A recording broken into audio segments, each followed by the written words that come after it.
नमस्कार दोस्तों, कैसे आप सभी। स्वागत है आप सभी का जीएन क्लासेज में।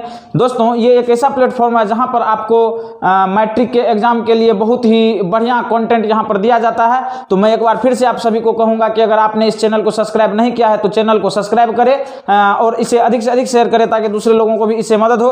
दोस्तों, जैसा कि हम इस सीरीज में आप सभी को टॉप 100 क्वेश्चन कराने वाले हैं, तो इस क्वेश्चन में जो आज हमारा ये चौथा वीडियो है, इस वीडियो में आप सभी को हम आगे चलेंगे। इससे पहले हम बता देना चाहते हैं कि अगर इससे पहले का वीडियो आपने पार्ट 1, 2 और 3 नहीं देखा है तो इस वीडियो के डिस्क्रिप्शन में आपको लिंक मिल जाएगा सभी वीडियो का। आप इस वीडियो को देखें और निश्चित तौर पर इसका लाभ उठाएं। तो दोस्तों, इससे पहले हम लोगों ने 32 क्वेश्चन कर लिया था। आज हम 33वां क्वेश्चन देखते हैं। इस क्वेश्चन में कहता है कि निम्नलिखित में से कौन सा असंतुलित रासायनिक समीकरण है। निम्नलिखित में से कौन सा असंतुलित रासायनिक समीकरण है। तो संतुलित और असंतुलित रासायनिक समीकरण क्या होता है। बैलेंस और बैलेंस, संतुलित और असंतुलित, संतुलित और असंतुलित रासायनिक समीकरण क्या होता है। तो दोस्तों, संतुलित रासायनिक समीकरण हम लोग ऐसे रासायनिक समीकरण को कहते हैं जिसमें अभिकारक और उत्पाद दोनों में ही अणुओं, परमाणुओं और यौगिकों की संख्या बराबर होती है, जिसमें आयनों, परमाणुओं, अणुओं और यौगिकों, आयनों, परमाणुओं, अणुओं और यौगिकों की संख्या जिस रासायनिक समीकरण में बराबर होती है, अभिकारक के साइड और प्रतिफल के साइड, उसको हम लोग संतुलित रासायनिक समीकरण कहते हैं। और जिसमें बराबर नहीं होती है उसे हम असंतुलित रासायनिक समीकरण कहते हैं। तो आइए डिफिनेशन के बाद हम लोग देखते हैं कि इसका सही उत्तर क्या होगा। पहला क्वेश्चन ऑप्शन जो है ये है H2 + Cl2 reaction with 2HCl। B है PbNO3 का होल 2 PbO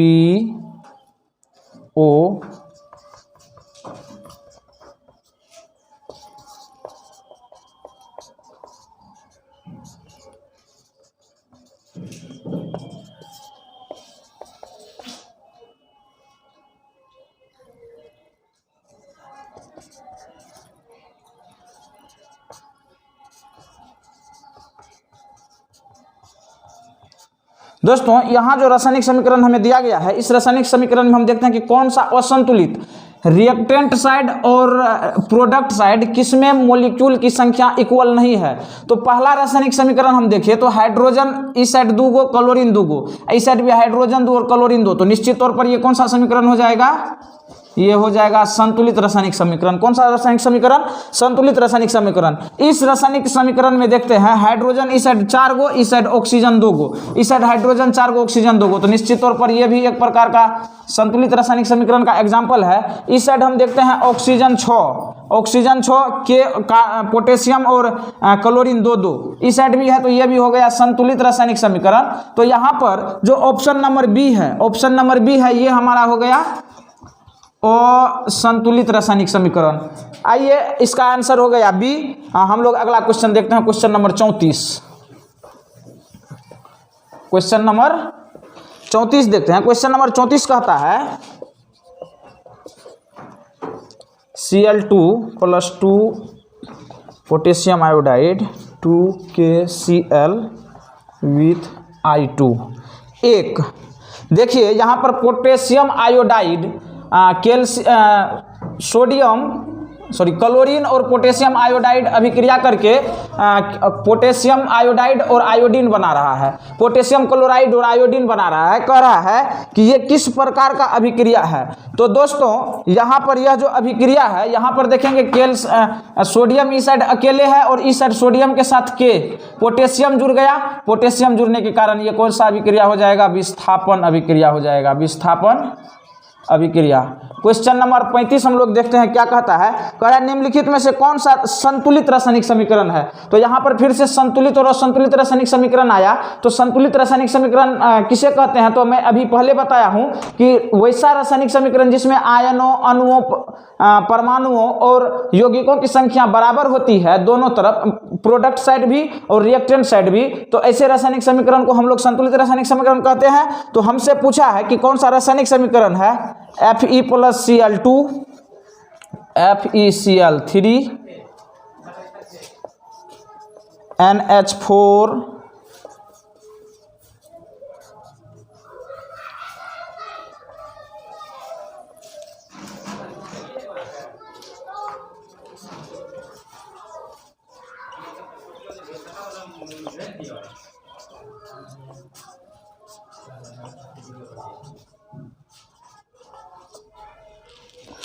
तो देखिए यहाँ पे हमसे संतुलित रासायनिक समीकरण पूछा है। तो निश्चित तौर पर इस चारों ऑप्शन में से 3 रासायनिक समीकरण असंतुलित अनबैलेंस होगा और सिर्फ एक केमिकल रिएक्शन बैलेंस होगा। तो यहाँ पर हम देखते हैं तो Fe और Cl2, Fe1 Cl2, Fe product side Fe1 और Cl3, ये हो गया असंतुलित रासायनिक समीकरण।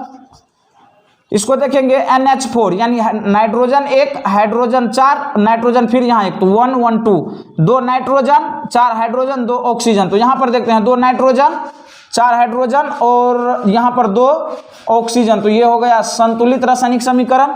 फिर यहाँ पर FeO2, Fe1 O2 2, यहाँ पर फिर से ये असंतुलित रासायनिक समीकरण और ये भी असंतुलित रासायनिक समीकरण।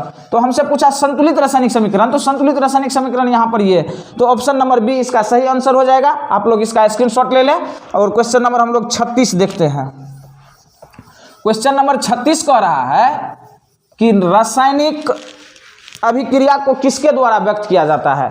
तो दोस्तों रासायनिक अभिक्रिया को व्यक्त करने के लिए, उसे शॉर्टकट तरीका से लिखने के लिए, उसे छोटा दिखाने के लिए हम लोग रासायनिक समीकरण का उपयोग करते हैं। क्वेश्चन नंबर 36 क्वेश्चन है रासायनिक अभिक्रिया को किसके द्वारा व्यक्त किया जाता है। तो रासायनिक अभिक्रिया को रासायनिक समीकरण के द्वारा व्यक्त किया जाता है। किसके द्वारा, रासायनिक अभिक्रिया को समीकरण के द्वारा व्यक्त किया जाता है। किसके द्वारा व्यक्त किया जाता है, समीकरण के द्वारा। क्वेश्चन नंबर 37 हम लोग देखते हैं।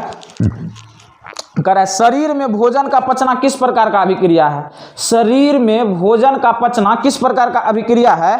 तो देखिए शरीर में जब भोजन पचता है ऑक्सीजन के उपस्थिति में पचता है, इसलिए ये ऑक्सीकरण अभिक्रिया होता है। कैसा अभिक्रिया होता है, ऑक्सीकरण अभिक्रिया। ऑक्सीकरण अभिक्रिया।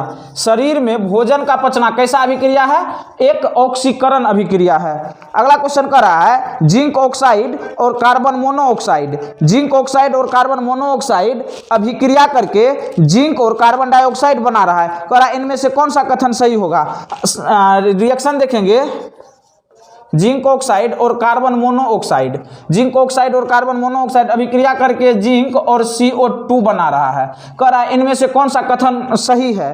तो इसमें से कौन सा कथन सही है। तो दोस्तों यहाँ पर ZNO का, किसका, ZNO का अवकरण हो रहा है। ZNO का क्या हो रहा है, अवकरण हो रहा है। तो निश्चित तौर पर इसका सही आंसर ऑप्शन डी हो जाएगा, ZNO का अवकरण, ZNO का अवकरण। क्वेश्चन नंबर 39 हम लोग देखते हैं। 39 कह रहा है कि निम्नलिखित में से कौन सा उभय विस्थापन अभिक्रिया होता है। निम्नलिखित में से कौन सा उभय विस्थापन अभिक्रिया होता है। तो दोस्तों उभय विस्थापन या द्विविस्थापन अभिक्रिया वैसे अभिक्रिया को कहते हैं जिसमें से किसी दो यौगिक का परस्पर एलिमेंट एक्सचेंज करता है। परस्पर एलिमेंट क्या होता है, एक्सचेंज करता है। तो आइए इसे हम समझते हैं,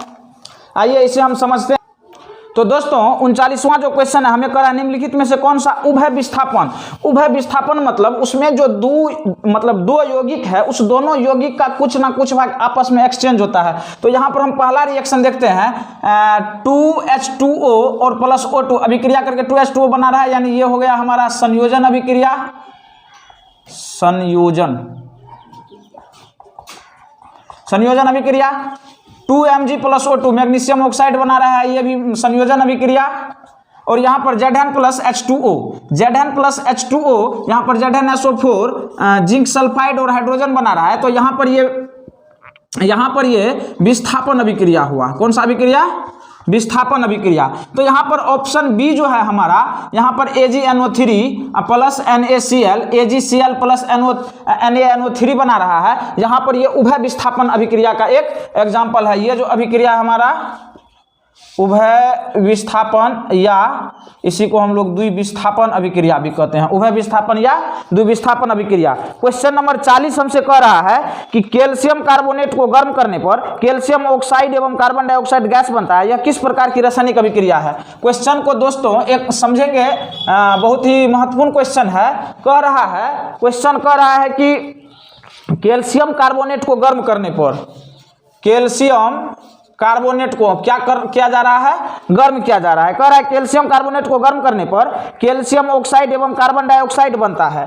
कैल्शियम ऑक्साइड और कार्बन डाइऑक्साइड बनता है। कैल्शियम ऑक्साइड और कार्बन डाइऑक्साइड बनता है। कह रहा है यह किस प्रकार की रासायनिक अभिक्रिया है? तो यह किस प्रकार की रासायनिक अभिक्रिया है? देखिए यहाँ पर एगो यौगिक है, यौगिक एक है, इसे गर्म करने पर यह यौगिक टूट रहा है, यौगिक विखंडित हो रहा है, यौगिक विघटित हो रहा है। तो ये जो विघटन, ये विघटन रासायनिक अभिक्रिया का एक उदाहरण है। क्वेश्चन नंबर 41 हम लोग देखते हैं। कह है कि जिस रासायनिक अभिक्रिया में प्रतिफल के साथ साथ ऊष्मा उत्सर्जन होता है उस रासायनिक अभिक्रिया को क्या कहते हैं? तो मैंने दोस्तों कल के वीडियो में बताया था ऊष्मा क्षेपी और ऊष्मा शोषी अभिक्रिया क्या होता है। तो ऊष्मा क्षेपी अभिक्रिया वैसा अभिक्रिया होता है जिस अभिक्रिया में, जिस रासायनिक अभिक्रिया में प्रतिफल के साथ साथ ऊष्मा भी मुक्त होता है। जिस रासायनिक अभिक्रिया में ऊष्मा मुक्त होता है उस रासायनिक अभिक्रिया को हम लोग ऊष्मा क्षेपी अभिक्रिया कहते हैं। और जिस रासायनिक अभिक्रिया में ऊष्मा हमें अलग से लगता है ऐसे रासायनिक अभिक्रिया को हम लोग ऊष्मा शोषी अभिक्रिया कहते हैं। तो यहाँ पर ऊष्मा निकल रहा है, ऊष्मा खुद उत्सर्जित हो रहा है, तो इसे हम लोग